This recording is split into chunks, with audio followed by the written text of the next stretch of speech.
This week on our special Tech on Toast bonus episode with our friends at Dojo, we meet Andy Maynard, Technology Director at the Restaurant Group, Chris Jolliffe, Head of Enterprise Sales at Dojo, and Nick Fryer, CTO at Dojo. In this episode, we learn all about how payments have changed over the recent years, how Dojo are at the forefront of making that change, and how Andy sees that change having an impact on the industry. Enjoy the show.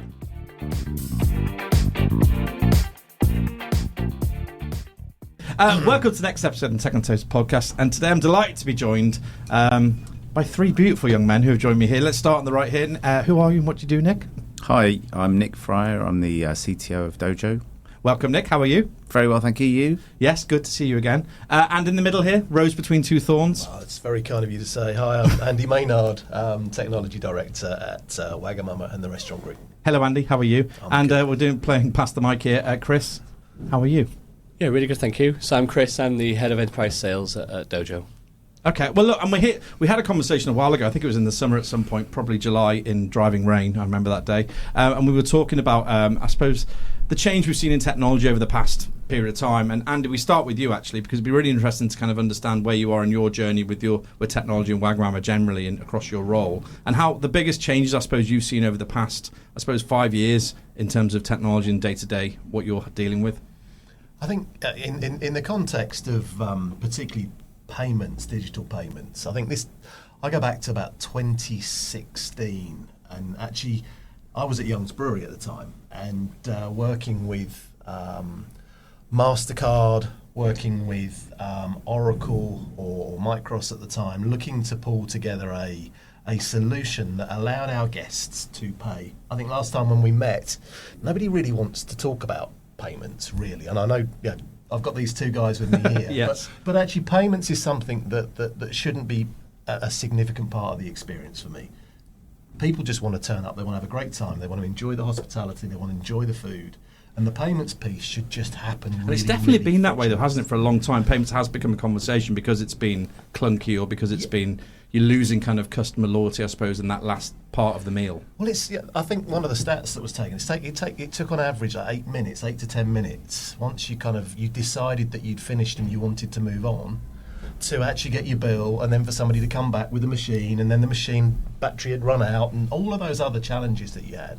So back in the day, we were looking to run a bar tab in a pub and allow people to pre-authorise their card against that, and then when they wanted to leave, they could just leave. So that was nearly kind of 8-9 years ago now.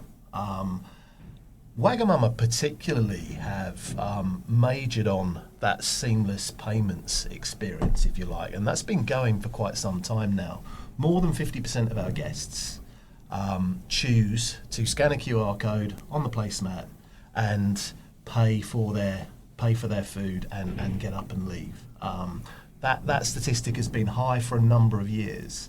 What have we developed and what's changed in that sense? I think some of the back end technology has been a bit clunky, to be honest, and despite that, we've had huge successes. Over the last 6 to 9 months, we've had to completely transform the back end tech stack to support the launch of our Soul Club app, which includes the ability to make payment and leave at any point that you can. So if the four of us were out for some food and one of you wanted to pay your bit and leave, you can now do that, and you can now accumulate your points and all of those other things. In order to get there, we've had to upgrade everything. Yeah. And there was a lot of legacy tech that we've had to just replace, including upgrading Oracle, moving to their latest transaction services platform, and choosing the right partners. We faced into that whole debate around what do we build and what do we buy, and we had to sit down and really think about that, and concluded that there's lots of people that do the back end things really, really well at an enterprise level, and actually where the customer experience, where we're precious about something, which is the customer experience, that's the bit that you build, and that was the conclusion that we drew. And I think actually with you guys, particularly with Wagamama, the way your service culture's been, you've kind of encouraged that payment, the way that people behave in your business, regardless of technology for a sec. They've kind of behaved in that way that they kind of own their own experience, I suppose, over the years that you kind of were at the forefront of that. And I think where Dojo have come in, and not just Dojo, but Dojo have come in and they're they're changing that kind of process and kind of dragging everybody else along to catch up, as it would be. And Nick, why did you build the product in the way you have, and what problem are you particularly solving from what Andy mentioned? Oh, the thing I liked lots of what you said, Andy. But the thing I really liked wasn't the loyalty club, was it? A little bit brown nosing. Never goes amiss. Was the kind of payments shouldn't be front and center of the experience. Yeah. One of our things we're trying to achieve in our vision is invisible payments. We want them to be completely invisible. So even though Wagamama have moved to making it less of a big deal, you don't have to wait for the waiting staff to come along with a card machine for more than 50%. That's a good step in the right direction, but there's other things where you can just basically make it completely automated. It's where we want to move on from. But in terms of building the product, the primary thing that we wanted to solve was making it easy to use and make it as seamless and frictionless as possible, not just for the waiting staff, but also for the customer. Make it always work. I know it sounds stupid. No. But a lot of the reason it's becoming front and centre is a lot of places are cashless or close to cashless, particularly around London. And so if you don't have a reliable payment system, then you suddenly cause like massive drama. There's been a lot of high-profile cases recently of payment systems going on for hours on end. And no one's immune to outages, so I'll just be clear, no one's immune. But, we've done everything we can in our power to think of everything that can go wrong and tried to avoid it at every step. And we've been pretty much up 100% for the last 2.5 years, but into boast mode. But, it's also a fact. But that is, at a most simple level, the most important thing, that you provide a product that works. As I say, no one's immune, but it's so far so good. And then make it easy for everyone to interact. And then once you've got those basics right, and make it really fast as well. Don't make it sit there spinning and irritating everyone. Make it reliable, fast, always just a dependable product. And then you can kind of build on top of that and make it work well with the POS system. Make sure the integration between the payment and the POS is good. And then if you are doing QR code payment, make sure you're talking one system. So it doesn't matter if the customer wants to pay on a card machine or they want to pay via a QR code, it all gets centralised to the same place, so you're not generating double admin for the back office staff in the restaurant. So it's about, in the kind of short to mid-term, it's about making things easy for the customer, both the customer as in the restaurant, for our customer, and for their customer. Just make it as slick as we can. Longer term, it's about having a clever experience, about getting them off the internet somehow into your restaurant, knowing enough about them to be able to provide a personalised service, and then making the payment completely seamless. So something already registered on card, maybe an account-to-account payment, whatever it might be, credit card, maybe whatever, and just make it, you just walk out and leave, and you've paid. So that's the long term. Chris, you're facing a lot of these customers, obviously, with Dojo, and you've got great experience, obviously, across hospitality tech and the industry for a while. Are you seeing the same challenges that we're just talking about here in terms of when you end up in a conversation with someone? What generally are you facing? Yeah, we are. I mean, I can resonate with everything these guys are saying, obviously from a different lens. But from my perspective, I think there's two main drivers to the evolution of what payments is today, and it still has a long way to go. And essentially, you've got the consumer demand of what payments and that experience should look like. And then you've got the innovation from the operators who want to give what they believe is an experience, and payments comes into that as well. Yep. And then you look at the generational adoption as well. Like, my old man still goes out and demands to pay cash where he can. And then, like me as an example, I only use my phone for everything that I do. And I think we're now in a place, and I resonated with what the MD of Bill's said at Casual Dining last week, which was he's in a position where they need to give every available payment option to their customers, as frictionless as that could be. And I think the reality right now is that they're getting a payment from a provider here, a provider there, and a provider here, and the reconciliation is becoming quite arduous for the operators. And I think one of Dojo's major strength, apart from obviously the uptime and the always-on payments, is having that huge ecosystem of products that are wrapping around the payment experience that these operators like Wagamamas need and want. And I think that's crucial to longevity of acquirers like us. It's super interesting, isn't it? Because obviously this generation's grown up with an iPhone in the hand. They don't know any different. They expect everything to work all the time. And Andy, how does it work internally when you're dealing with more technology, trying to provide a more seamless experience? Are you having to build a bigger team internally to deal with that, or is the tech at a point where that's not required? We've spent the last year, as I said, kind of rebuilding our tech stack from the ground up. we had a lot of technical debt, a lot of legacy that needed to be removed from the business, a lot of homegrown solutions. So, for example, our pay on phone solution was homegrown. Very, very successful over many, many years. But when you lifted the bonnet on it and started to take a look at how that had been actually put together as software and whatnot, it needed to change and it needed to move on. And that comes back to the buy or build kind of conundrum that we faced into. So we set a very clear strategy that was very much around saying we will take the best-in-class enterprise solutions that are available to us, and we will glue them together using a very adept partner who will bring together that customer experience front end. So we've gotten rid of a lot of technical debt and a lot of legacy that was actually costing us quite a lot of money to keep going. And very recently have made a change within the business, and we've moved from what was quite a traditional tech and change function into a far more product-led business. And we've categorised the different types of solutions within the business under a number of different umbrellas. So you've kind of got you've got your restaurant, typical classic restaurant technology. You've got infrastructure, which is all your connectivity and whatnot. You've got marketing tech, and then some back office tech. And we've actually put product heads at the helm for each of those, which is what many businesses are doing now. So you're moving from that very classic kind of operating model into a far more iterative product-based operating model. In terms of how you built it, because you explained something to me on the panel last time we met, sorry Nick, and you were talking about the way that the reason you built it and the wall of pain, I think you called it, in the office, and how you really focused in on those issues. And technical debt is something technology debt is something I'd love to understand your thoughts on as well, because I think there's a lot of brands carrying that still who will listen to this and think, it's great, this huge group have managed to kind of working their way out of it. Yep. How the hell do we start when we don't have the resources to do it, and what do we look to in terms of product to kind of fix these problems? At Dojo, everyone has tech debt, by the way. Anyone who claims they don't have tech debt is a liar.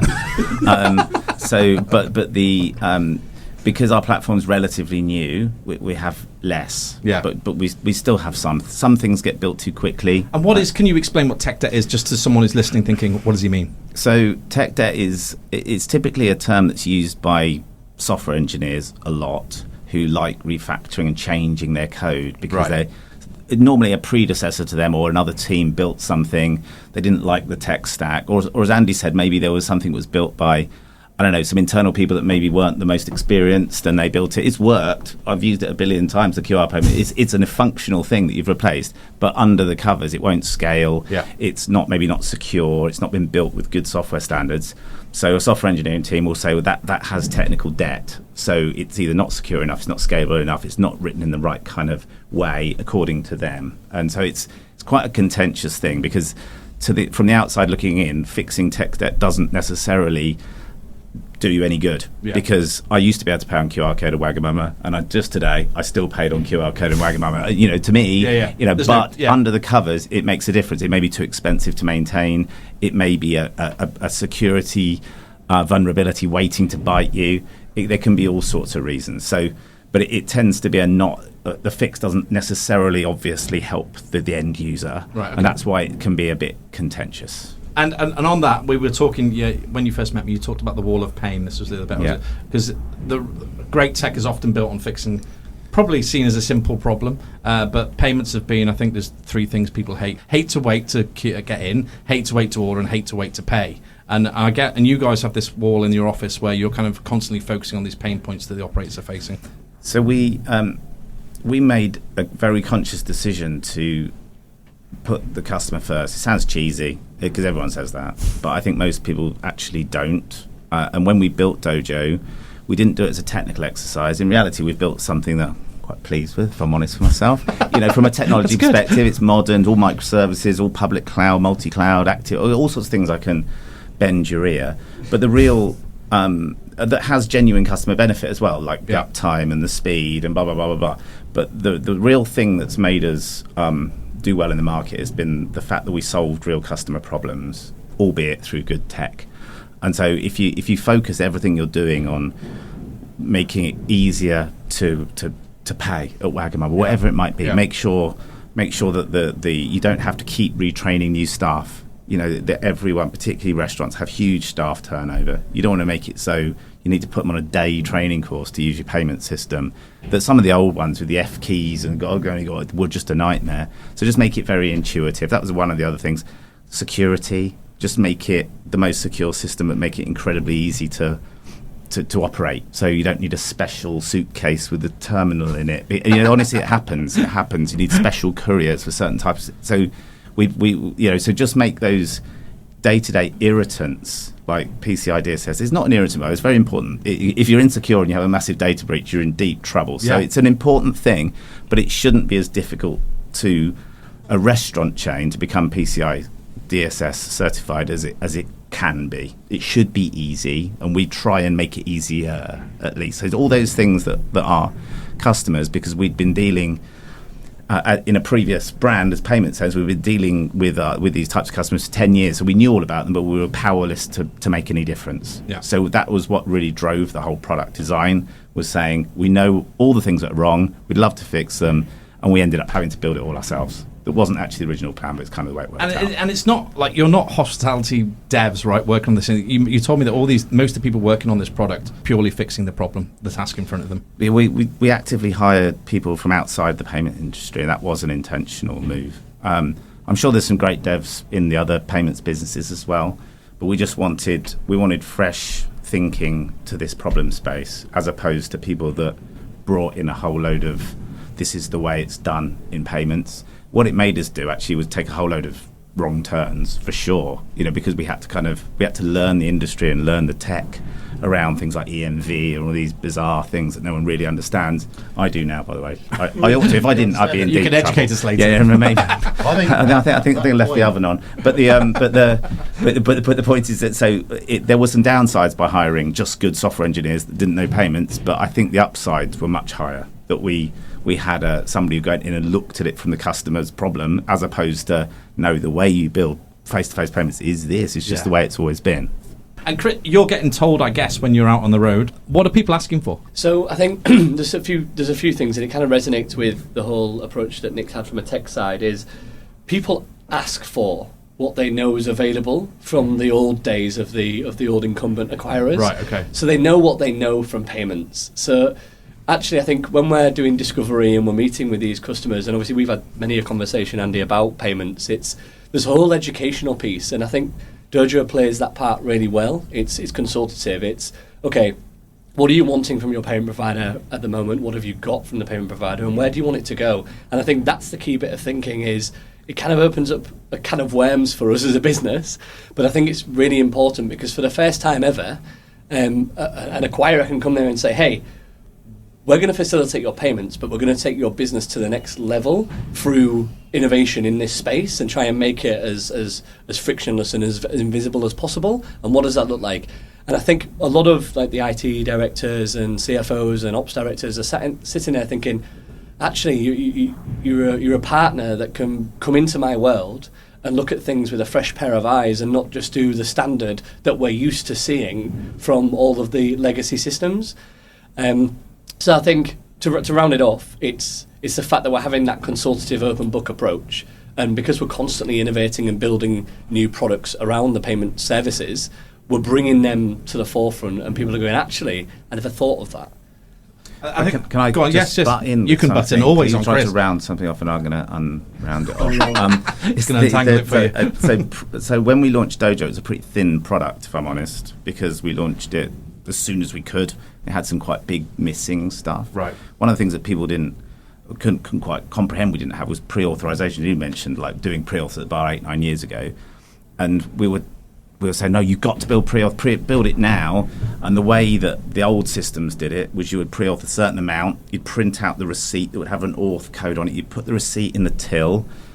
Someone might leave the card behind the bar. Someone might leave. I mean, I would never do this. Leave after a few pints and maybe not take their card home. That happened a lot. Yeah, so they don't get a receipt. And then you sort of like, and then to complete the pre-auth, you need to find the receipt and enter sometimes on the terminal that you took the pre-auth on, enter the code. It's just horrific. So we looked at doing pre-auths, and now you can tap a card once. It will do an authorization for a small amount, might be £1, whatever, or however much the first drink is. and then it will just completely increment up to a threshold that you can set as a max, but it never authorises like 200, and then it's got 200 hold on your debit card, and maybe you didn't want £200 to be held. It will only ever hold up to the amount you've actually spent. That was a huge issue. Years and ago, then you don't have to close. It will auto close at the end of the day, and then that just becomes a payment for the amount that you authorised. And again, it's a bit boastful, but it's like we looked at that problem and said, let's not do it like everyone else does, because it's stupid. And the kind of fantasist to me thinks we can actually, if we get this right, we could actually almost change the way it works in pubs. If it's really well integrated to the POS, you could potentially change some of the fundamentally the way people buy beer. Maybe I'm being a bit over optimistic. No. But it's like we've got it live in a couple of boozers and they love it. So you never know. Maybe it will catch on. Maybe it won't. But it's just don't repeat what everyone else has done, because it just worked in 1995. And I think actually our industry, Andy, before you answer that, I think we're really guilty of that. I think it's one of the things I don't know if it's because we're more time poor than other industries or whatever it might be, but we tend to look back a lot at what had happened before and try and replicate, rather than look forward and think what's new and scary potentially. I think to a couple of the points, just picking up on from previously, that there are so many stakeholders in a business in this space. You look at the finance director and the challenges that they will have around bank reconciliation. You look at the operators and the front line. Yeah. I take it's a famous pub, the Ship in Wandsworth. I remember when we built an full outside bar there and put 18 PDQs in there for the first weekend. And I had engineers that were going at the beginning of the weekend, at the end, just to make sure that everything was set up and to tidy up afterwards. And you'd have 6 or 7 of those PDQs that were no longer working after the weekend, because it was a really hostile, high volume environment. So you I then look at supports. I mean, kind of the things that we haven't particularly touched on, because they're not the sexy things.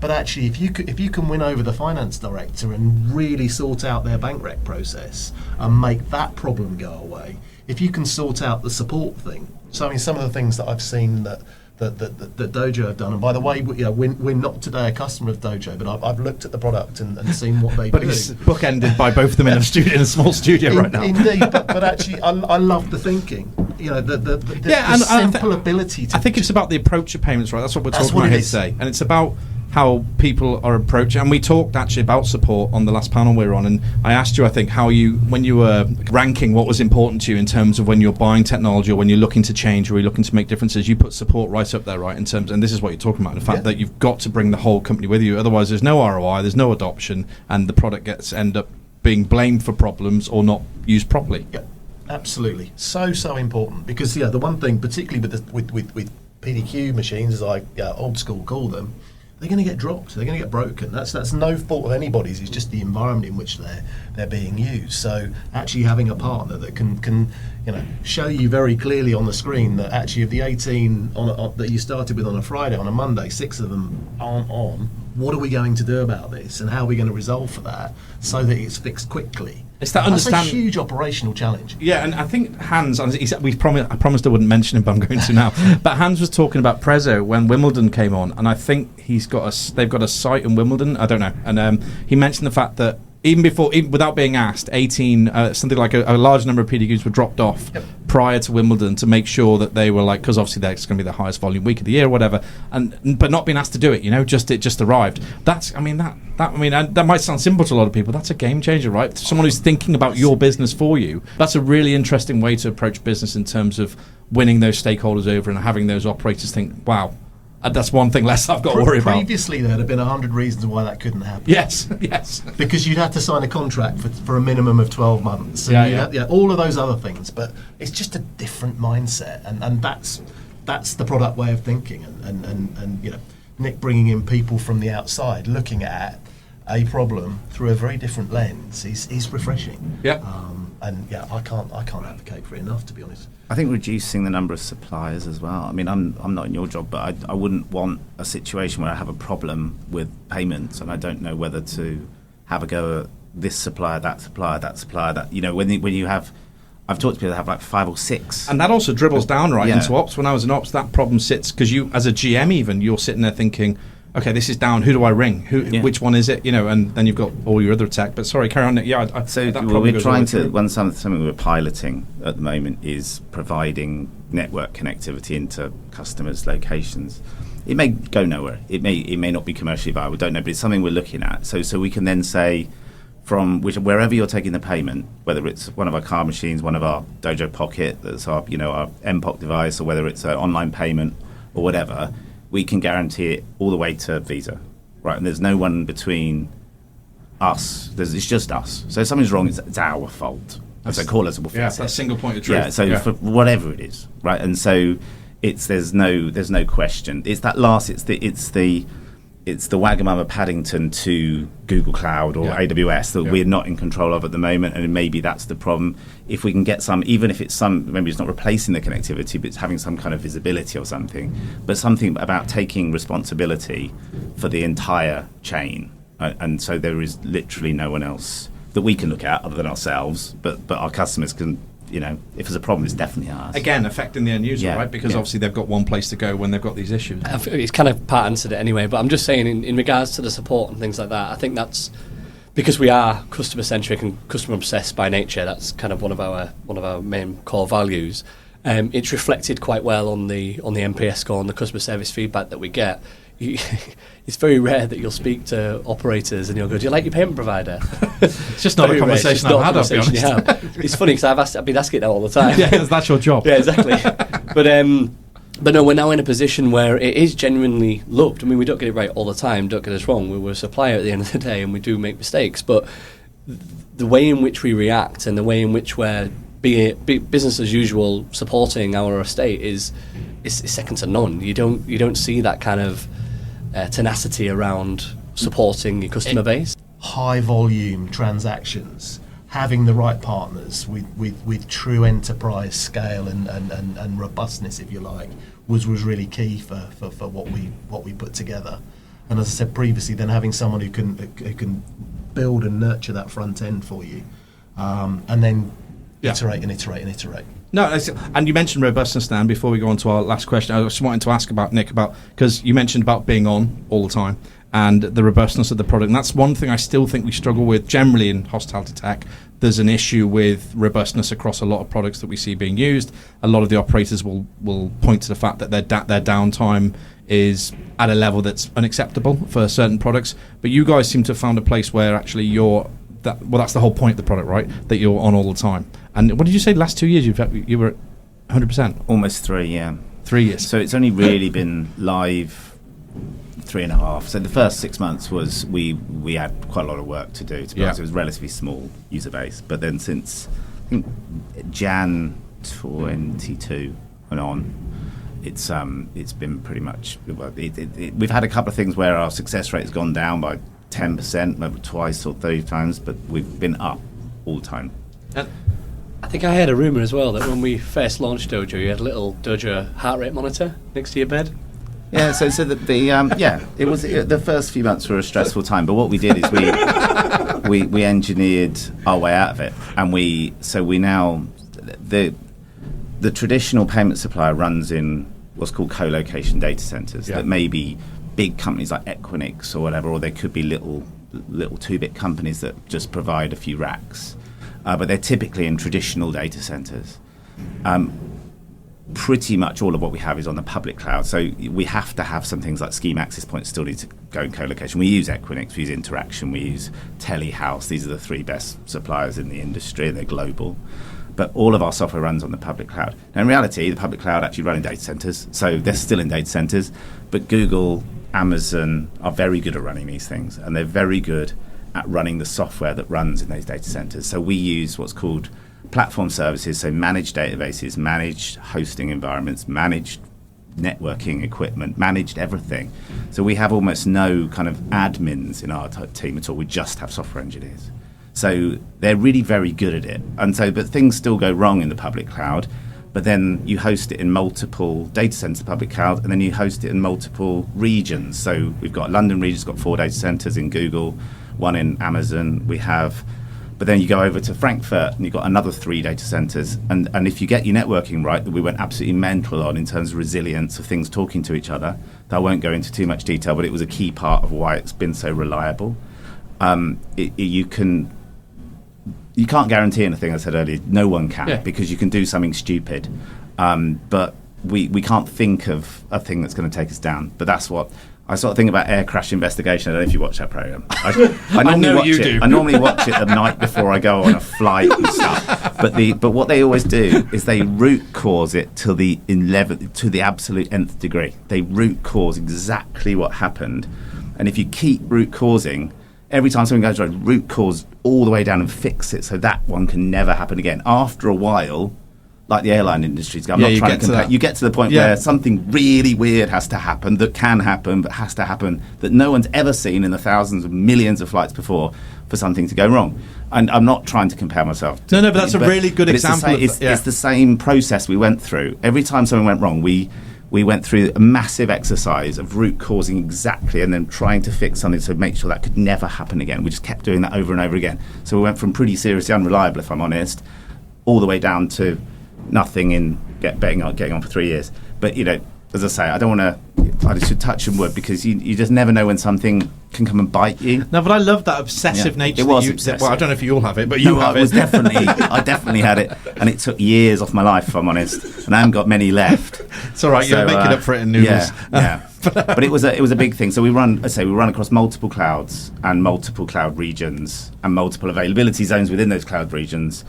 Active. So there's no DR, there's no disaster recovery, there's some dusty old data center waiting to take over when someone goes, because whenever you do, it's never working. It never works.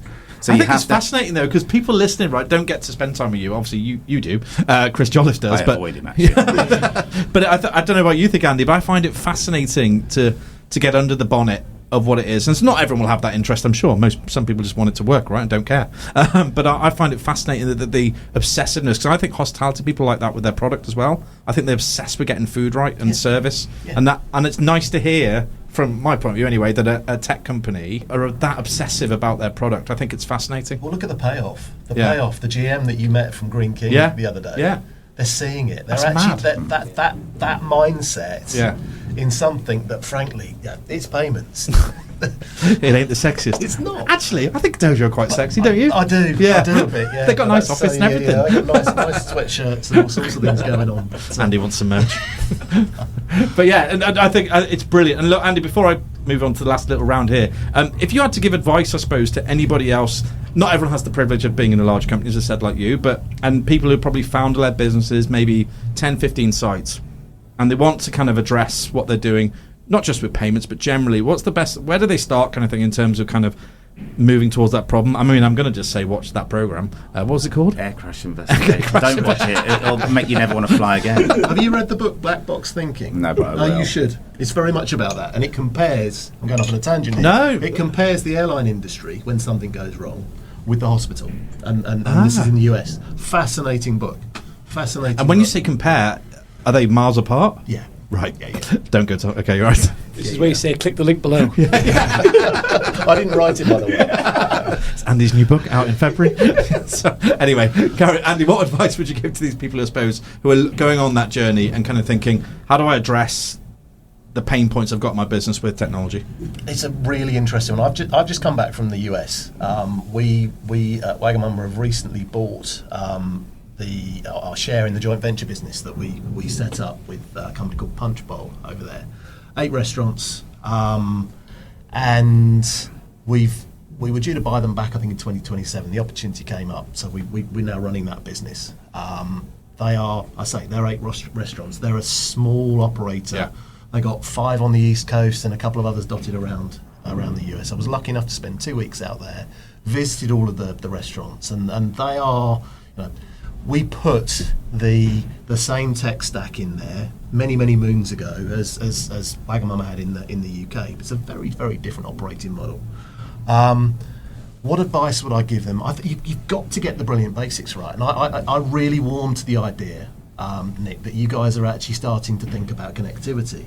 Because without connectivity, and it's not just a broadband line and a router, without somebody managing your connectivity and saying this is going to do the job. You look at how dependent a restaurant is now on its connectivity. Yeah. Whether it's your PDQ machines, or it's I'm ordering something I think online. you mentioned 15 products, right? That's in your basic tech stack. Just there's so much that relies on that working. And what I learned out there is that hasn't had any love for many, many, many years. I walked into one restaurant. You talk about the Wi-Fi access point. I walked into a restaurant in Boston, and the guy said, "My PDQs," he said, "they're an absolute nightmare." So what's wrong? He said, "Well, I have to invite everybody up to the bar to pay." I said, "But it's a table service operation. Where are your access points?" And I found them. You roll your sleeves up, because that's what you do. You find one down the back of a dumb waiter, another one. Move them both up and put them up at, because they still got the brackets. So if you've got a screwdriver and a couple of screws, and I kind of went back to my old days. But service that evening, I saw him the next day, so that was a game changer. Yeah. So for me, get the basic connectivity right, and find somebody who will just take care of that for you. And I think it's a wonderful idea that you guys are looking at it, because it's not just the payment bit, but if you can provide them with robust connectivity for whatever it is, and they can just pick up the phone and say, my customer can't get online for Wi-Fi, or I can't place my internet order. And you guys have got the same kind of product mindset to resolving some of those problems and building in a bit of redundancy and some resilience. Operators, that's what they're looking for. They're looking for it's really fairly, simplicity. Yeah, simplicity. Yeah. They're looking for one number to call. So take a look at what others are doing, I think, around you. But for me, get the connectivity piece right. Everything now is online, and then it comes down to the POS solution and the payment solution of choice, and what else can you plug in? Everybody wants to integrate delivery this, delivery that, and as small operators that can be really, really challenging. You end up with multiple tablets and everything that goes on, and that was the business that I saw over in the US, which was really quite interesting. But the starting point for me is infrastructure connectivity. 100%. I spent my life at Prime Minister I learned all about IP addresses, trying to get the PDQs. I mean, give them a ring, Chris. But yes, honestly, it was my life. And very quickly as we finish, innovation is obviously what you guys have been doing for the last. How long have you been going for, Dojo? 4 years. 4 years. As Dojo, as a business, more like payments 14 longer. years. And what kind of, you alluded to a little bit, I don't know how much we can talk about it in terms of remembering people via their card number when they come into the business, so you can kind of surprise and delight and all that kind of lovely stuff. How far down the road might that be? Is that something you'll do?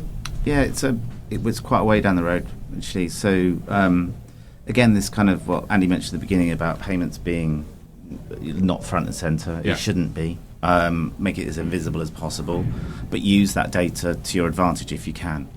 So, I'm a heavy Soul Club Wagamama's user, as I was showing Andy earlier. Plenty of rewards waiting to redeem.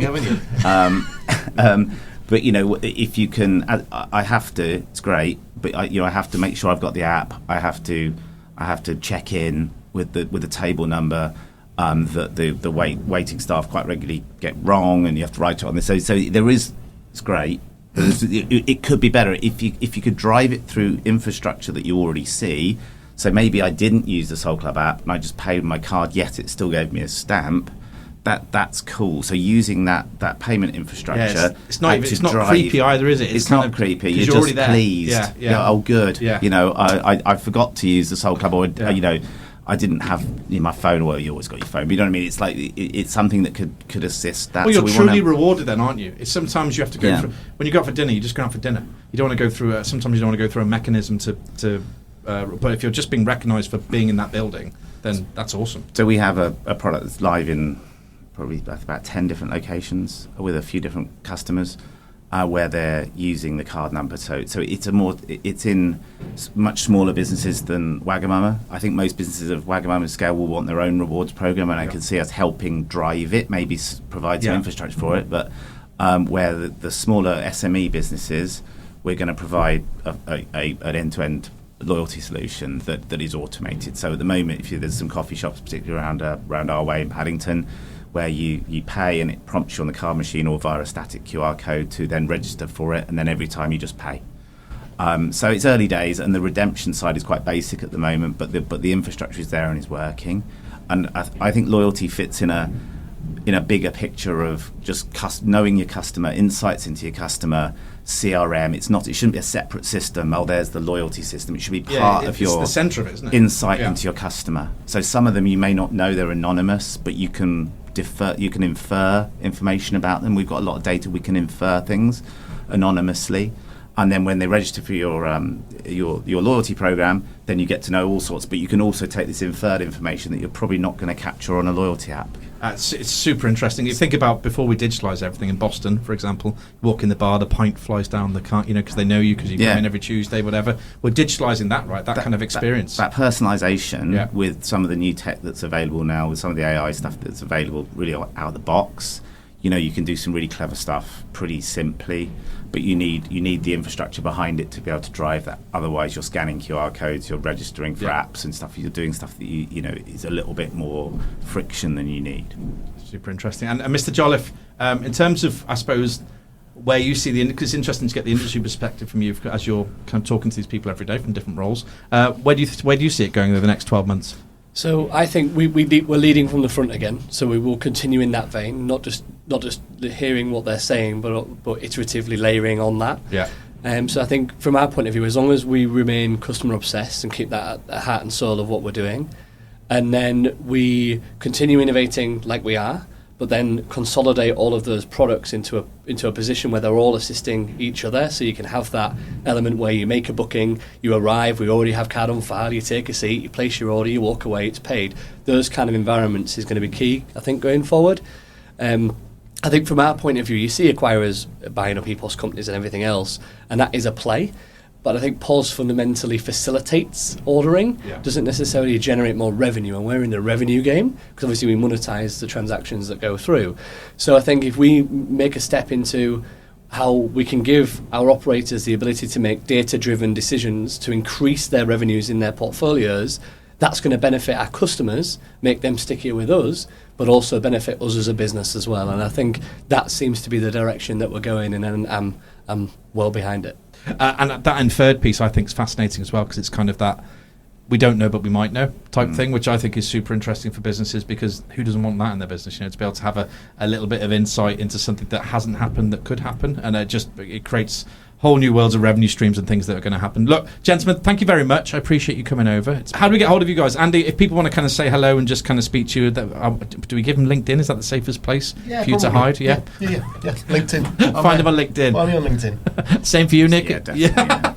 I knew he was going to say that. Unless you're a playing avid, then give me a ring. And then Chris. Just LinkedIn, or go to the website and submit a form, and one of the team will be happy to speak to you. Okay, or from to hands. Very good. Lovely to meet you all. That was Andy, Nick and Chris. And thank you for listening. Say bye, guys. Bye-bye. Thank you. Bye-bye. Cheers.